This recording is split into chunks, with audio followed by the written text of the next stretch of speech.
Hey everybody, thank you so much for stopping back by. I am Tia. If you're new here, welcome. If you're not new here, welcome back. It's Friday. Happy Fibro Friday, you all. I have had a good week. No complaints, truly. But it has been, it's been busy. So, like I always tell you, if you have not had the best week, make sure to do something kind for yourself.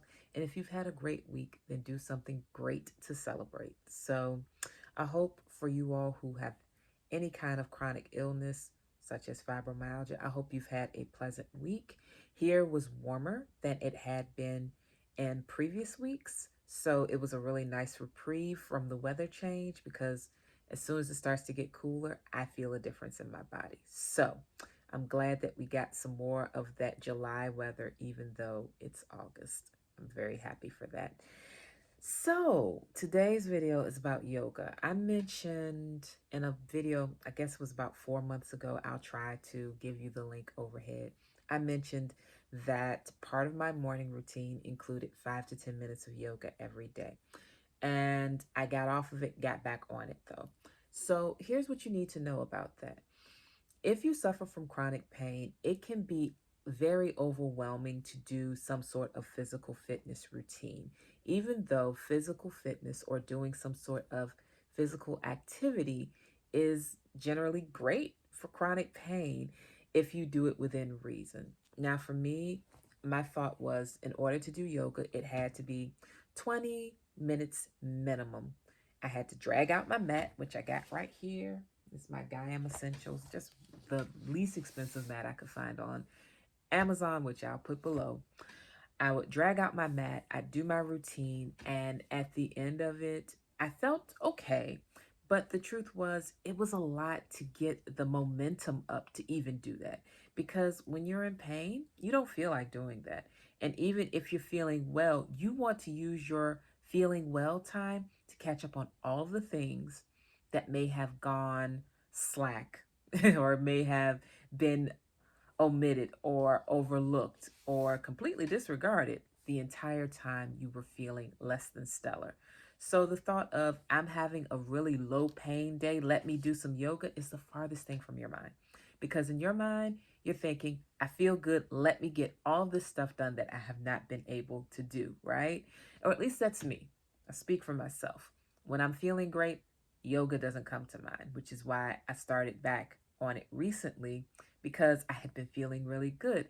July had spoiled me. August brought me back to reality. So, anyway, my thing has been doing a few minutes of yoga in the morning in bed.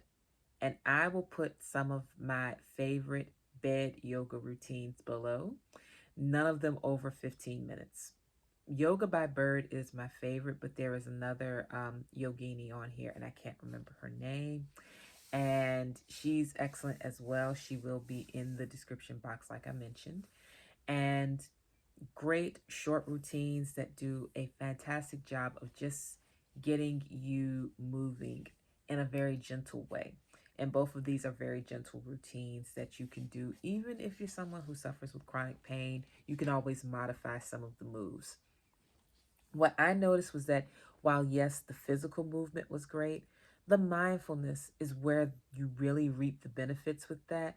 Just coming into your body, showing your body appreciation, taking deep breaths, because fibromyalgia is a neurological condition that shows up as muscular pain and all kinds of other crazy symptoms.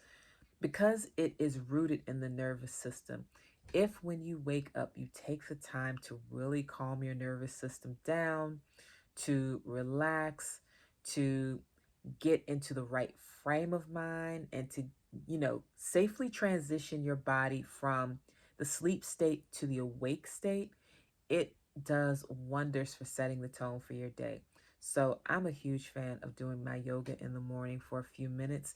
It's going to be non-negotiable as the days get shorter and the days get cooler because, of course, that's when I get my most intense fibromyalgia symptoms. So if you do yoga, what kind do you do? Please let me know. And if you don't do yoga, but you have chronic pain, consider doing bed yoga, where you don't have to have any special equipment and you don't have to have a ton of motivation. Give it 5 to 7 minutes tops before you get out of bed. More than likely, you have your phone in your bedroom anyway. So go ahead and just put your phone on your nightstand so that when you wake up, after you check your messages or do whatever you do in the morning before you get out of bed, I check my messages normally. Before you get into all of that and then start your day, just give yourself 5, 7, 10, and if you're feeling really good, 15 minutes to do a routine in your bed that sets you up for a more comfortable day. And the more you do it, the better your results are. I remember my doctor telling me she didn't really care about the length of time as far as the time it takes to do a single session. She was more concerned about the consistency of doing it day to day. Making sure if you show up to the mat once a week at 30 minutes, that's great. That's better than nothing. But it's much better to do 5 minutes to 10 minutes a day, every day, because that consistency is where you'll see the results that you want, including, of course, better energy levels, better managed pain, more muscle tone, more flexibility. All of those things are the results of regularly engaging in some sort of physical activity that is gentle and involves stretching and breathing exercises like yoga. So that's it for today. It's not a long video at all. I'm just telling you, if you haven't tried yoga, even in bed, try it. If you are someone who is committed to getting out and doing your yoga on your mat every day, fantastic. Continue to do that. Your body absolutely thanks you for it. But if you have been kind of stuck and not feeling so well and finding it really hard to get into some sort of routine, just try 5 minutes a day.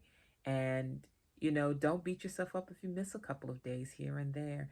If you get to 4 or 5 times a week doing 5 minutes a day, that's always going to be better than nothing. So, yeah, just something to think about.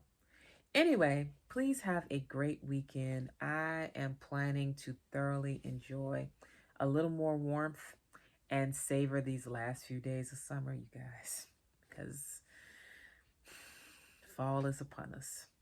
Anyway, please have a great weekend. I'll talk to you all on Monday. Take care.